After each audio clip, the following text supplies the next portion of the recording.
الحمد لله رب العالمين وصلى الله وسلم وبارك على نبينا محمد وعلى آله وصحبه أجمعين أما بعد. On continue la lecture et la traduction du livre Qasasul Anbiya du Cheikh Abdurrahman ibn Nasir al-Sa'di rahimahullah ta'ala, toujours dans l'histoire du dernier et du sceau des prophètes Muhammad sallallahu alayhi wa ala alihi wa sallam. قال الشيخ رحمه الله ولما كانت السنة الثانية.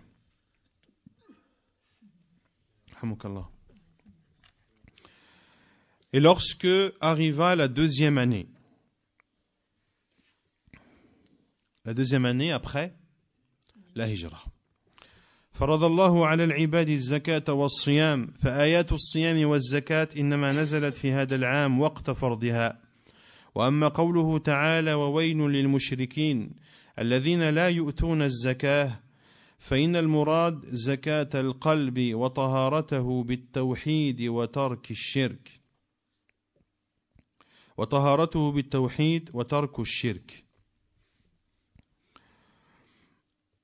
Lors de la deuxième année, Allah Azza wa Jal a prescrit à ses serviteurs la zakat et le jeûne. Ainsi, les versets du jeûne et de la zakat ont été révélés lors de la deuxième année de l'hégire, lorsque le jeûne et la zakat ont été rendus obligatoires par Allah Azza wa Jal. Quant à la parole d'Allah Azza wa Jal, dans Surat Fussilat, les versets 6 et 7, وَوَيْلٌ لِلْمُشْرِكِينَ الَّذِينَ لَا يُؤْتُونَ الزَّكَاةَ, et malheur aux associateurs qui n'acquittent pas la zakat et ne croient pas en l'au-delà. Et ce verset est un verset mécois. Aya Makkiya.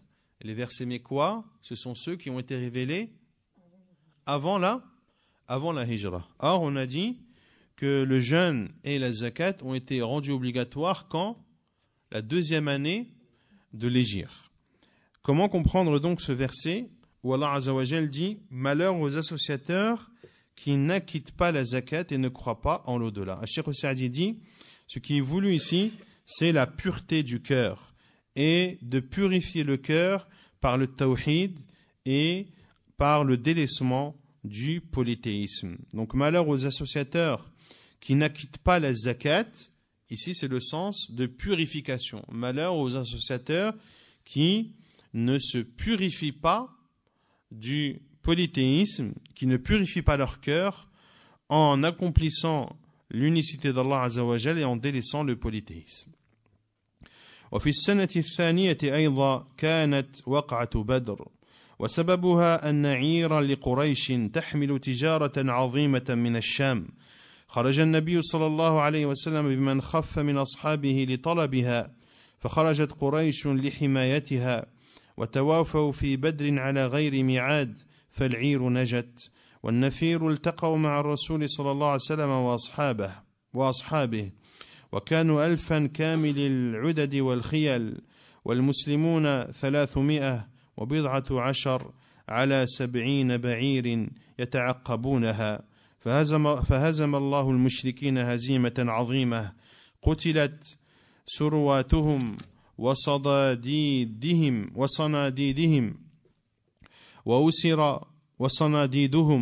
وأسر من أسر منهم وأصاب المشركين مصيبة ما أصيبوا بمثلها وهذه الغزوة أنزل الله فيها وفي تفاصيلها سورة الأنفال وبعدما رجع إلى المدينة منها مظفرا منصورا ذل من بقي ممن لم يسلم من الأوس والخزرج ودخل بعضهم في الإسلام نفاقا ولذلك جميع الآيات التي نزلت في المنافقين إنما كانت بعد غزوة بدر. Puis il dit rahimahullah, et lors de la deuxième année de l'hégire également a eu lieu la bataille de Badr. Quelle est la cause de cette bataille de Badr?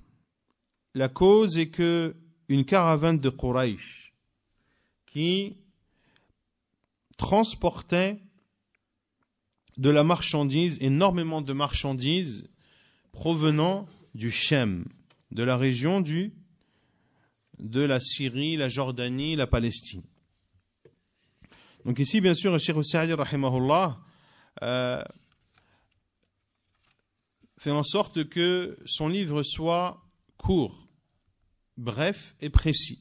Pour cela qu'il ne cite pas les détails, et bien sûr, les détails sont présents dans les livres qui traitent de façon particulière la vie du prophète sallallahu alayhi wa sallam, mais cela ne nous empêche pas de donner quelques précisions et quelques détails sur cela. Lorsqu'il parle, rahimahullah, de la cause de la bataille de Badr, qui concerne une caravane de Quraysh, qui transportait énormément de marchandises. Il faut savoir le contexte. Le contexte où d'abord le prophète sallallahu alayhi wa sallam a émigré de la Mecque vers Médine. Ceci parce que les polythéistes voulaient tuer le prophète sallallahu alayhi wa sallam. Une fois arrivé à Médine, on a vu la semaine dernière qu'Allah azza wa jal a autorisé au prophète sallallahu alayhi wa sallam de combattre les polythéistes. Udhina lilladhina yuqataluna bi'annahum zulimu. Qui est autorisation est donnée à ceux qui sont attaqués de se défendre. Et lorsque les musulmans ont émigré de la Mecque vers Médine, ils ont laissé derrière eux leurs biens. Et certains ont laissé des membres de leur famille. Et les polythéistes de la Mecque s'en sont pris aux biens des musulmans qu'ils avaient laissés derrière eux. Ainsi, le prophète sallallahu alayhi wa sallam, lorsqu'il a appris qu'il y avait une caravane, une grande caravane qui transportait énormément de marchandises et qui se dirigeait vers la Mecque. Et cette caravane était sous le commandement et le contrôle d'Abu Sufyan Ibn Sakhr, qui se convertit par la suite, Ibn Harb, qui se convertit par la suite, radiyallahu ta'ala an. Et les savants ont dit que cette caravane était constituée de 1000 chameaux, qui étaient chargés à bloc. Et cette caravane, malgré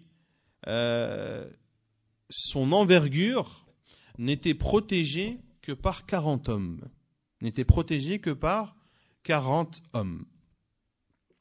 Et donc le prophète sallallahu alayhi wa sallam, lorsqu'il a pris connaissance de cette caravane, de ce qu'elle comportait comme marchandise et du peu de gardes qui la protégeaient, le prophète sallallahu alayhi wa sallam a donc décidé de partir pour s'en prendre à cette caravane et ainsi porter un coup dur aux polythéistes de la Mecque.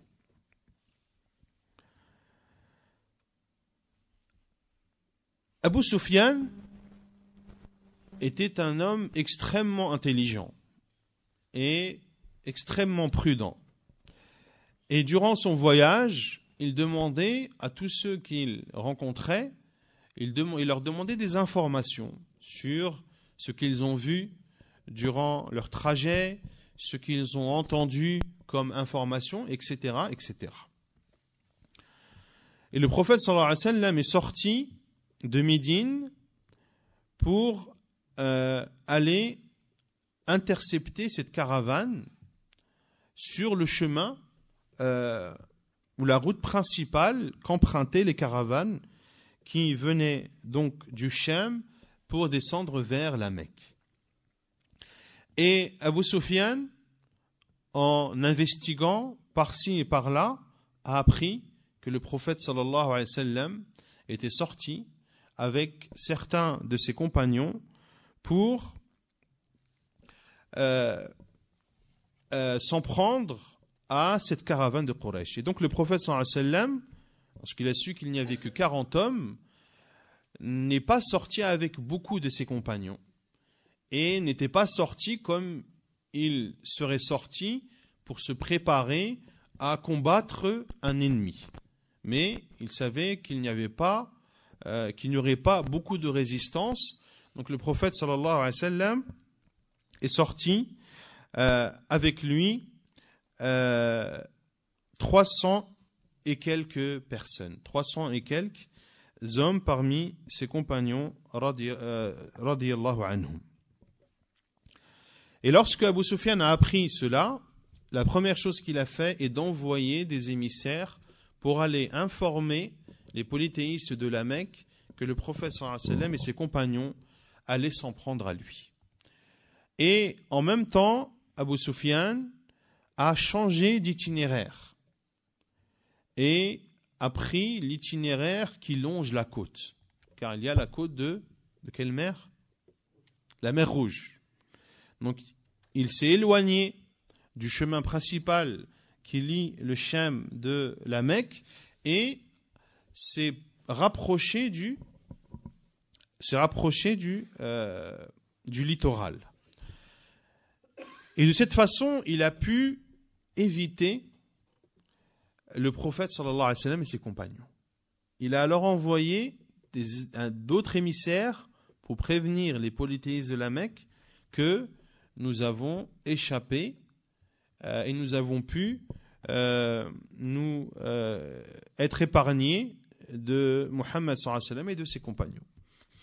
Mais les polythéistes de la Mecque et à leur tête Abu Jahl ont quand même décidé de préparer une armée et d'aller en découdre avec le prophète sallallahu alayhi wa sallam. Ils ont donc préparé 1000 hommes de différentes tribus qui étaient entièrement équipés, et qui étaient équipés entre autres de nombreux chevaux. Or, le prophète sallallahu alayhi wa sallam et ses compagnons n'étaient que 300 et quelques, et ils n'avaient avec eux que 70 chameaux qui n'étaient pas entièrement équipés. Puis le prophète sallallahu alayhi wa sallam, lorsqu'il a su qu'il ne pouvait pas attaquer la caravane qui a pu s'échapper, et lorsqu'il a su que les polythéistes de la Mecque étaient sur la route pour aller le combattre sallallahu alayhi wa sallam, le prophète sallallahu alayhi wa sallam avait le choix entre deux choses. Soit aller combattre, rester et combattre, ou soit retourner à Médine. Et le prophète sallallahu alayhi wa sallam a consulté ses compagnons radiyallahu anhum. Et tous ont dit qu'ils allaient suivre le prophète sallallahu alayhi wa sallam et que quelle que soit la décision du prophète sallallahu alayhi wa sallam, eh bien ils allaient la suivre. Ils se sont donc rencontrés, donc l'armée des polythéistes et l'armée des musulmans se sont rencontrés à Badr. Or, le prophète sallallahu alayhi wa sallam était sorti avec l'intention de s'en prendre à la caravane et non pas de combattre une armée de 2000 hommes. Mais Allah Azza wa Jal a fait en sorte que les polythéistes de la Mecque subissent une grande défaite et que des commandants et des notables parmi eux meurent et succombent à leurs blessures dans cette bataille et que un grand nombre d'eux ont été faits prisonniers. Et notamment, Allah Azza wa Jal cite de façon détaillée cette bataille de Badr dans Surat Al-Anfal. Et notamment, Allah Azza wa Jal a envoyé combien d'anges? Alfam min al-malaika. Allah Azza wa Jal a envoyé 1000 anges à leur tête, Jibril alayhi salam, pour combattre et aider les musulmans face aux polythéistes. Et lorsque le prophète sallallahu alayhi wa sallam est retourné à Médine victorieux, en ayant eu le dessus sur les polythéistes malgré leur grand nombre, eh bien, le reste des tribus de l'Aws et de l'Khazraj qui ne s'étaient pas encore convertis à l'islam car les deux tribus qui constituent les habitants de Médine sont principalement Al-Aws et Al-Khazraj. Et lorsque le prophète sallallahu alayhi wa sallam a émigré à Médine, tous n'étaient pas encore convertis. Il y avait certains qui n'étaient pas encore convertis. Et lorsqu'ils ont appris que le prophète sallallahu alayhi wa sallam avait gagné cette bataille de Badr, eh bien, ils se sont sur le champ soumis au prophète sallallahu alayhi wa sallam et se sont convertis à l'islam. Et certains sont entrés en islam par hypocrisie. Par hypocrisie. Et c'est pour cela, Cheikh Saadi dit, c'est pour cela que l'ensemble des versets qui ont été révélés au sujet des hypocrites ont été révélés après la bataille de Badr. Ont été révélés après la bataille de Badr. ثم في السنة الثالثة كانت غزوة أحد غزا المشركون وجيشوا الجيوش على المسلمين حتى وصلوا إلى أطراف المدينة وخرج إليهم رسول الله صلى الله عليه وسلم بأصحابه وعبأهم ورتبهم والتقوا في أحد عند الجبل المعروف شمال المدينة وكانت الدائرة في أول الأمر على المشركين ثم لما ترك الرماة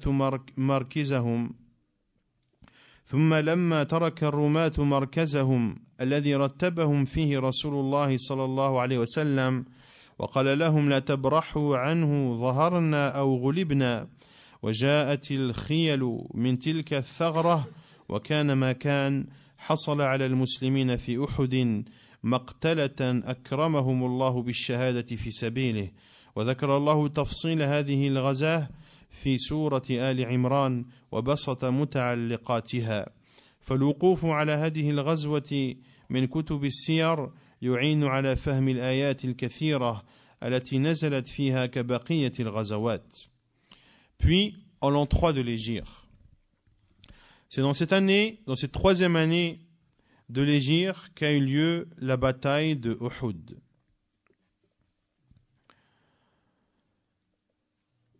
Les polythéistes ont préparé une immense armée et se sont dirigés vers Médine.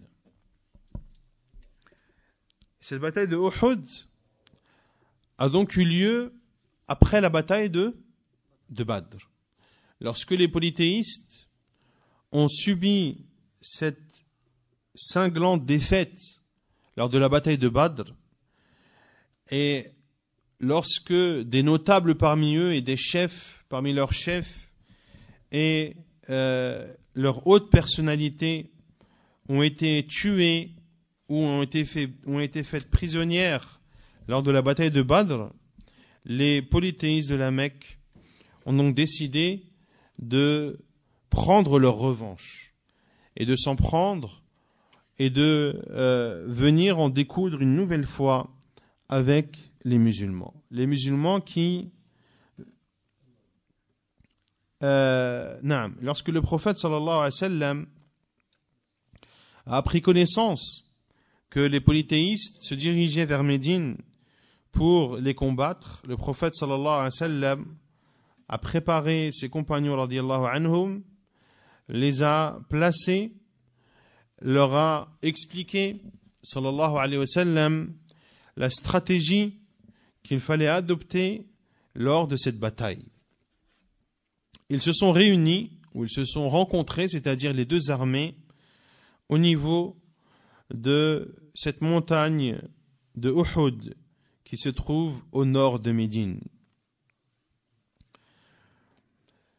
Et au début de cette bataille, les polythéistes ont subi une nouvelle défaite.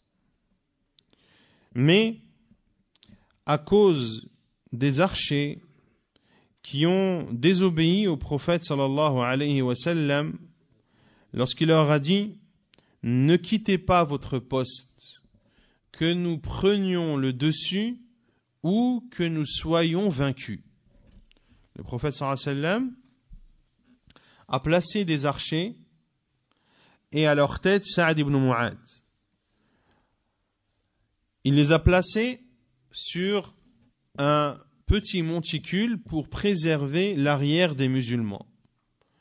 Et il leur a donné l'ordre, sallallahu alayhi wa sallam, de faire pleuvoir les flèches sur quiconque parmi les polythéistes voudrait attaquer les musulmans par derrière.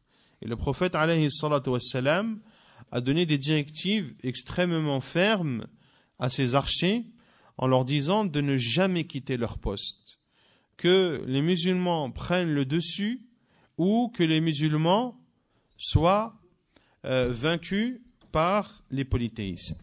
Et le prophète alayhi salatu wassalam, dans certaines versions du hadith, notamment rapportées par Al-Bukhari, le prophète sallallahu alayhi wa sallam a même dit, même si vous voyez les corbeaux manger nos cadavres, même si vous voyez les carnassiers manger nos cadavres, ne quittez pas votre poste. Puis, lorsque la victoire des musulmans s'annonçait au début de cette bataille de Uhud, eh bien, les femmes ont commencé à crier le butin, le butin. Le butin, le butin. C'est-à-dire, la victoire est donc aux musulmans et il est temps maintenant de ramasser le butin pour se le partager par la suite. Et lorsque les archers ont entendu ces appels à récupérer le butin, certains ont quitté leur poste et d'autres non. Certains ont quitté leur poste et d'autres non. Et les polythéistes ont vu cette faille. Et ont attaqué les musulmans par derrière au moment où ils ne s'y attendaient pas. Car pour eux, les archers protégeaient leurs arrières. Et ils étaient en train de ramasser le butin, n'étaient donc pas en état de combattre.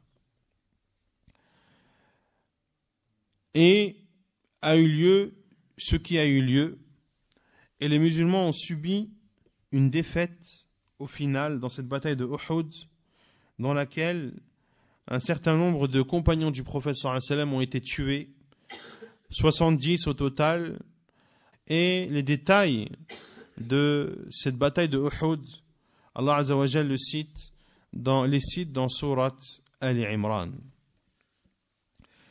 Et mort entre autres l'oncle du prophète sallallahu alayhi wa sallam, Hamza ibn Abdul Muttalib. Et Cheikh Saadi rahimahullah dit que le fait de prendre connaissance des détails de cette bataille de Uhud permet de mieux comprendre de nombreux versets qui ont été révélés à ce sujet, et il en est de même pour les autres batailles, que ce soit la bataille de Badr ou que ce soit la bataille de Hunayn, que l'on verra par la suite. Le fait d'étudier les détails de ces batailles dans les livres qui traitent de la vie du prophète sallallahu alayhi wa sallam permet sans aucun doute de mieux comprendre tous les versets qui ont été révélés à ce sujet. Et quant à la bataille de Uhud, il y a énormément de leçons à en retenir, et la plus grande leçon à en retenir, c'est qu'il ne faut jamais désobéir aux ordres du prophète sallallahu alayhi wa sallam, et que celui qui désobéit au commandement du prophète sallallahu alayhi wa sallam en subira les conséquences, soit dans cette vie d'ici-bas, soit dans l'au-delà, s'il ne se repent pas. Et que si les compagnons du prophète sallallahu alayhi wa sallam, qui sont les meilleurs musulmans après le prophète sallallahu alayhi wa sallam, si eux ont subi les conséquences d'une seule désobéissance du prophète sallallahu alayhi wa sallam, eh bien, que dire de ceux qui, après eux, sont moins pieux qu'eux, craignent moins Allah Azza wa Jal qu'eux et désobéissent Allah plus qu'eux. Ces personnes, eh bien, sont plus susceptibles et méritent plus que le châtiment d'Allah Azza wa Jal s'abatte sur eux. On en déduit également que lorsqu'une partie des musulmans désobéit à Allah Azza wa Jal, il est possible que la punition d'Allah englobe tous les musulmans. Car ici, ce sont quelques archers qui ont désobéi à l'ordre du prophète sallallahu alayhi wa sallam. Or, ce sont plus de 70 compagnons du prophète alayhi wa sallam qui ont perdu la vie dans cette bataille. Et c'est dans cette bataille notamment que le prophète sallallahu alayhi wa sallam a été blessé et que certaines de ses dents ont été cassées alayhi salatu wa sallam. Wa naktafi bihadha al-qadr wa subhanaka Allahumma wa bihamdik ashhadu an la ilaha illa ant astaghfiruka wa atubu ilayk.